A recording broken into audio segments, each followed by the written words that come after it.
જય ગૌ માતા, જય દ્વારકાધીશ, જય શ્રી રામ, જય ભવાની. તો મિત્રો હું છું ગામ સતરાલાથી ગૌ સેવક શ્રી સોલંકી સંજુભાઈ. તો આપણે ખાસ કરીને જણાવવાનું કે આપણે ગામ સતરાલામાં અન્ય જીવોની સેવા કરીએ છીએ, રાત દિવસ મહેનત કરીએ છીએ.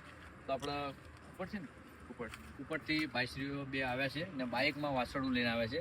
તો તેમને તો પહેલાં ખૂબ ખૂબ આભાર કે મિત્રો કોઈ સાધનની સગવડ ના થવાથી બાઇકમાં પણ તમે જોઈ રહ્યા છો કે આપણું મોટું વાસણું ભરી અને ત્યાં લઈને આવ્યા છે અને શું થયું છે આપણે જણાવો. ટક્કર મારી ગાડીએ પગ તૂટી ગયો છે પાછળ કૂતરા હેરાન કરાયા ગૌશાળાએ તમે જોઈ શકો છો મિત્રો કે આ કૂતરાઓ હેરાન કરેલું છે. તો કાને ને પગ પણ ટક્કર મારેલી છે, મતલબ સાધનવાળાએ.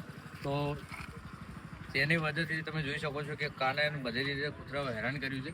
તો ભાઈશ્રીઓ અત્યારે રાતનો સમય છે, 9 વાગ્યા છે ને અહીંયા લઈને આવે છે. તેમને ખૂબ ખૂબ આભાર ને તેમના પરિવારને ભગવાન માતાજી બહુ હંમેશા આસ્થા રાખે એવી ગૌ માતાને પ્રાર્થના કરીશું. જય ગૌ માતા, જય દ્વારકાધીશ, જય શ્રી રામ.